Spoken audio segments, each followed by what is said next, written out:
Olá, meus amigos, um dia de muita paz para todos nós. Hoje, exatamente 19 de maio de 2023, estamos nós reunidos para estudarmos a obra Ave Cristo. Ave Cristo, que maravilha! E nós estamos, gente, no capítulo 6, intitulado Solidão e Reajuste. Eu vou solicitar para o nosso irmão Tarcísio vir fazer a nossa prece e a nossa irmã Aramita irá fazer a recapitulação do nosso último estudo.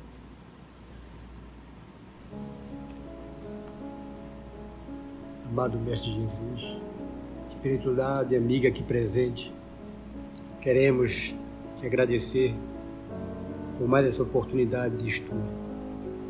Que tu possas, Senhor, limpar nossa mente de tudo que é de pensamento ruim, de pensamentos não dignos. Entender o importante é o amor. Obrigado, Senhor, por essa oportunidade, por esses amigos que aqui se encontram, por esses estudos que tanto nos modifica para melhor. Possamos a cada dia, Senhor, dar mais um passo em tua direção. Obrigado. Obrigado por mais essa oportunidade. Que assim seja.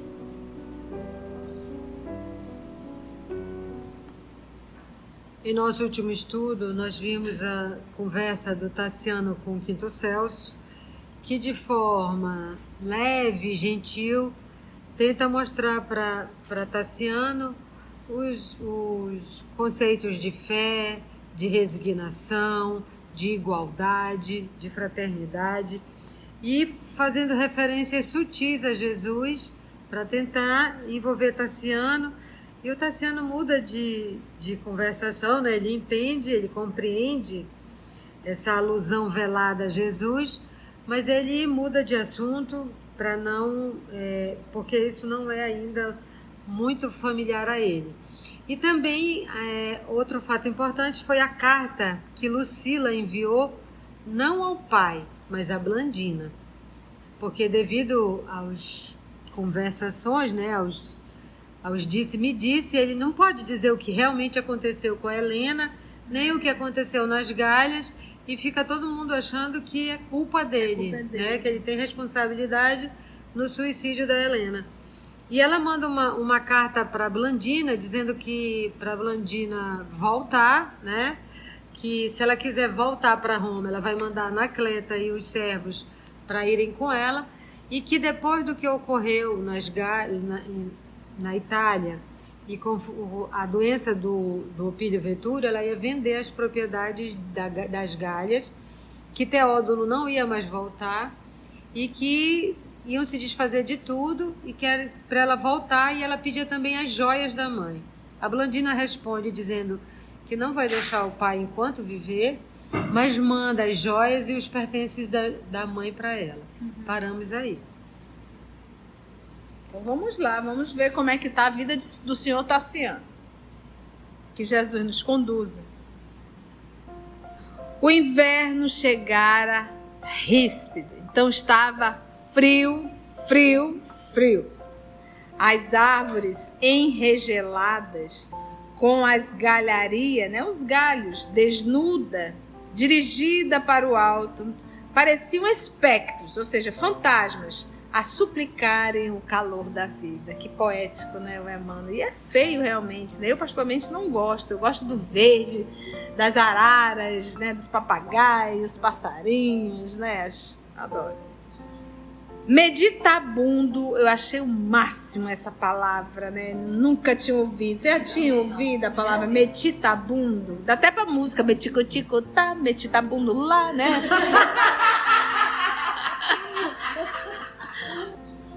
Meditabundo quer dizer mergulhado em profundos pensamentos, cabisbaixo, melancólico. Então, para o Tassiano, nesse momento, ele está mais o quê? Cabisbaixo, melancólico. É esse o mergulho de pensamento dele.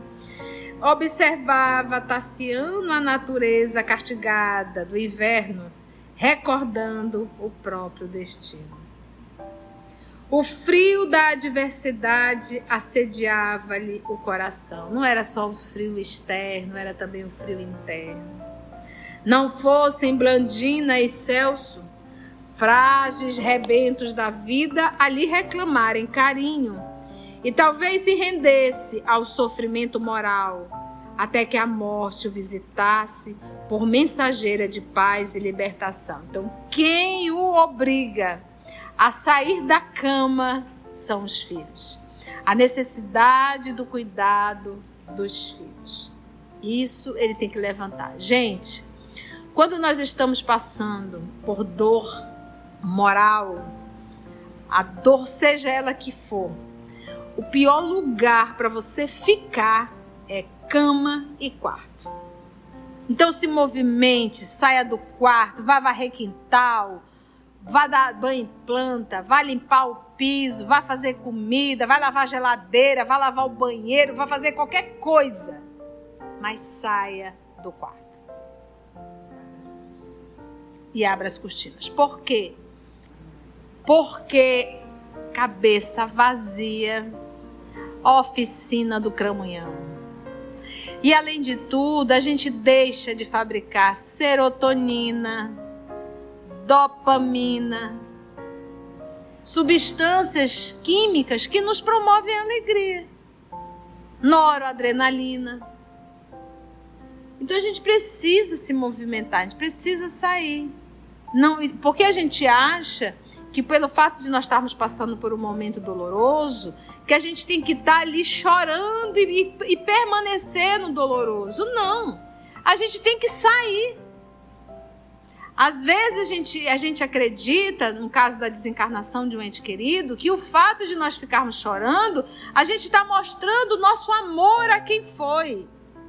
Quase dando uma satisfação à sociedade. Não. Você está desamor a ti e a quem foi. Não é verdade? Então a gente precisa sim se levantar, continuar, trabalhar, se movimentar, cuidar de tudo. Né? Às vezes você é mãe, perde um filho, mas tem os outros filhos. E você quer morrer junto com aquele que foi. E os que ficaram? Qual a sua atitude? Você está dizendo o que para os seus filhos? Aquele era importante, vocês não, porque eu quero morrer junto com ele. Então você vê aqui o que levanta Tassiano, as duas crianças. Todavia, a ternura e a confiança com que lhe seguiam os passos refundiam-lhe as forças. Disputaria com os monstros invisíveis da sorte a fortaleza de si mesmo, a fim de doar às duas crianças uma vida melhor que a dele. Renunciaria a todos os prazeres, para que elas vivessem sempre livres e felizes. Quando a primavera tornou a paisagem do Ródano, então já se passaram aqui os 3 meses do inverno doloroso, encarou a necessidade de ausentar-se de casa, na conquista de maior conforto doméstico. E pela vez primeira, qual havia acontecido ao próprio pai em outro tempo, percebeu quão dura se fazia a existência para o homem que se propusesse conseguir com dignidade o próprio pão. Teve que sair para trabalhar. Porque uma coisa é nascer rico, porque só tinha 2 classes, rico e pobre. E o pobre era o escravo, era aquele que fazia os serviços menores. O rico era aquele que já nasceu na fortuna. Vocês perceberam aqui como era o casamento? Por que a Helena casou com o Tassiano? Por que a Lucila, né, casou com o tio Galma? Para manter a fortuna. E isso não era algo isolado da família do senhor Venturo. Isso fazia parte daquela sociedade. Então não tinha essa do pobre casar com o rico e não. Ou do pobre fazer uma faculdade e conseguir conquistar. Não existia. Então ele está agora em que classe? Ele saiu de uma e foi para mais baixa. Atrás de emprego. A classe média não passava de perigoso escuro corredor, entre a planície miserável dos escravos e a dourada montanha dos senhores. Então, não existia. Sacudido por aflitivas emoções, considerou os obstáculos que se antepunham entre ele e a vida de sua época. Entretanto, não lhe cabia recuar. Consultou diversos amigos, contudo, era difícil instalar-se em qualquer posição vantajosa sem a proteção dos altos dignatários da corte, e semelhante amparo se fazia agora inacessível para ele. Quem que ia apoiar o Tassiano? Ele, por um acaso, tinha algo para oferecer? A saúde da filha reclamava serviços assistenciais imediatos e isso demandava recursos crescentes. De tentativa a tentativa, em busca de trabalho decente, ocasiões surgiram em que invejou a sorte dos ferreiros e dos gladiadores humildes que podiam beijar os filhinhos cada noite, orgulhosos e felizes, dentro da simplicidade que lhes assinalava a bênção de viver. Ele invejou quem tinha trabalho, os trabalhos mais simples, né? A Blandina, ela teria direito à herança. E você vê que ela não tem absolutamente nenhuma ganância, porque ela não ficou nem com as joias da mãe, entendeu? Mandou tudo. Desesperado, entre as necessidades domésticas e os obstáculos do meio, resolveu concorrer às corridas de bigas, na disputa de prêmios pecuniários, de dinheiro mesmo, né? Olha para onde ele foi, de precisar de dinheiro e se enfiou. Piloto de Fórmula 1, se enfiou nas corridas de biga. Biga aí de dois, né? Aqueles 2 cavalos, né? Para quem já assistiu aqueles filmes de época, né? A gente consegue visualizar bem. Possuía 2 carros leves e sólidos, bem como excelentes cavalos de tiro. Na estreia, foi atingido pelos olhares ridiculizantes de muitos daqueles que, na prosperidade, lhe frequentavam o ambiente doméstico. Diversos companheiros da vésperas orgulhosamente lhe recusaram as saudações usuais, ele observando a participação em atividades plebeias. Mas tanto engenho e tanta destreza demonstrou nas corridas que, em breve, se fez o favorito de inúmeros apostadores. Já pensou? Vocês estão vendo como é a vida? É por isso que a gente fala que o poder e o dinheiro quase sempre nos cerca de bajuladores, mas de poucos amigos. Ou nenhum amigo. Então são interesses, né? Principalmente o poder. E aí você vê aqui que ele não tinha amigos, porque ninguém estendeu a mão para o Tassiano. Talvez ele também não tenha feito amigo, porque ele era tão superficial quanto os demais. Admirado por alguns e ironizado por muitos, o filho de Varro algo encontrara em que prender a atenção. Odiava a turba festiva que lhe aclamava o nome nas competições vitoriosas. Experimentava indisfarçável repugnância pelos ajuntamentos de homens e mulheres gozadores da vida. Mas, no fundo, sentia-se satisfeito com a oportunidade de conquistar, ao preço de esforço próprio, o dinheiro indispensável às despesas do lar, que novamente passara a desfrutar os mais amplo conforto. Passou a ganhar bastante dinheiro. Vocês lembram o que Tassiano fazia antes de reencarnar? Ele era essas pessoas que ele não suporta mais. Ele era exatamente a Carla. Gozadores. A Carla expôs muito bem. Como é, Carla? Ele era dessas pessoas que agora ele não suporta mais. Porque ele era daqueles espíritos que se misturavam à turba, à multidão, para comemorar e gritar a morte dos cristãos. E olha onde ele está hoje, lá no meio, na arena. Os gozadores da vida. Os gozadores da vida, né? É um processo de reparação.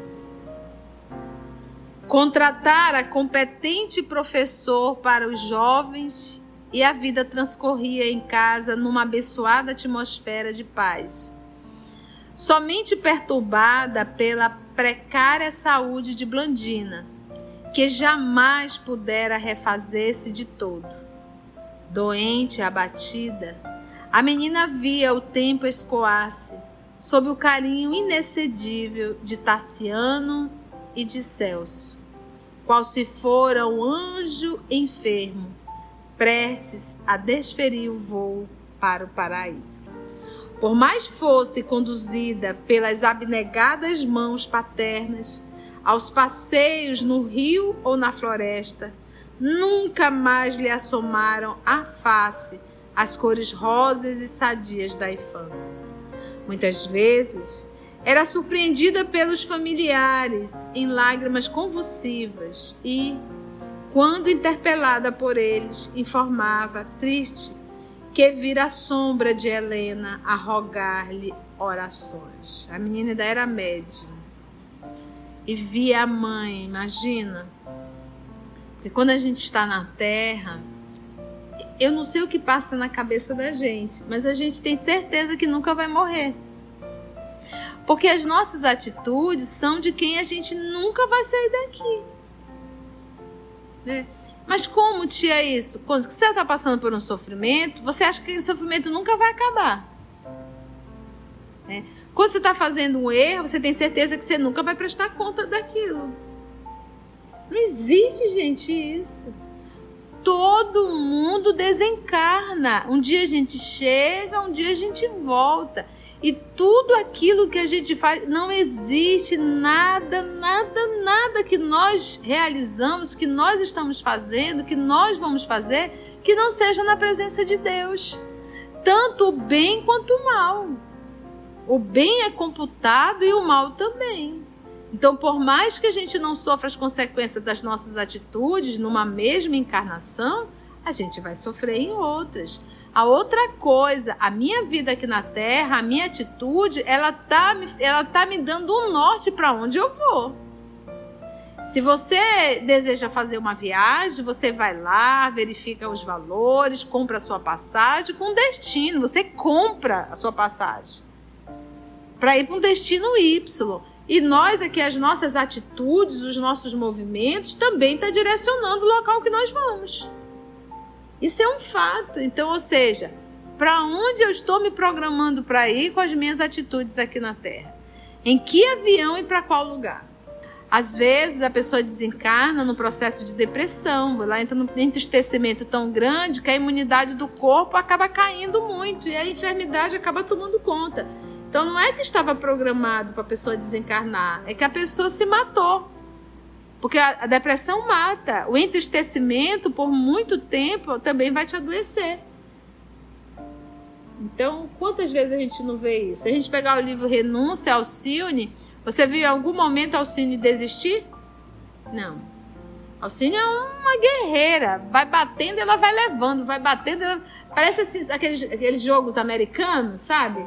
A pessoa agarra a bola e vai levando todo mundo nos peitos, né? E esse levando era a dificuldade, o sofrimento. Não tinha isso não. Levanta, qual é o próximo? O que eu vou fazer? Vamos lá de novo. E mesmo depois que todo mundo desencarnou, ela disse, bem, agora eu vou cuidar dos outros. Foi procurar uma instituição para trabalhar como freira. E lá começou novamente a luta. Então eu acho que é isso, né? E aqui ela está nesse entristecimento. Tassiano sabia que os entendimentos da filhinha com Celso converteram-na ao cristianismo. No entanto, transformara-se-lhe demasiada a alma para subtrair-lhe a torturada adolescência, o único manancial de consolo capaz de propiciar-lhe a paz e o conforto, a esperança e a alegria. Olha, ele está convivendo com 2 cristãos. E ele disse, como é que eu vou tirar isso da minha filha, falar, se é o que mais está trazendo paz para ela? Já começou a transformação. Já começou a transformação, reconhecer o bem que o cristianismo está fazendo a ela. Pessoalmente, era o mesmo devoto de Cíbele, o invariável defensor dos deuses imortais. Todavia, as amarguras da terra lhe haviam ensinado ao coração que a felicidade espiritual não é a mesma para todos. 2 anos correram apressados. Cenas do próximo capítulo. 2 anos de vida nova, trabalhando como corredor de biga. Vamos ver como está a nossa menina Blandina no nosso próximo encontro. Foi bom, gente? Deu para aprender? Assim agradecemos a Deus, nosso Pai, a Jesus, o amor de nossa vida, e aos amigos espirituais aqui presentes que sempre com tanto amor conduziram o nosso estudo. Graça te damos, Senhor.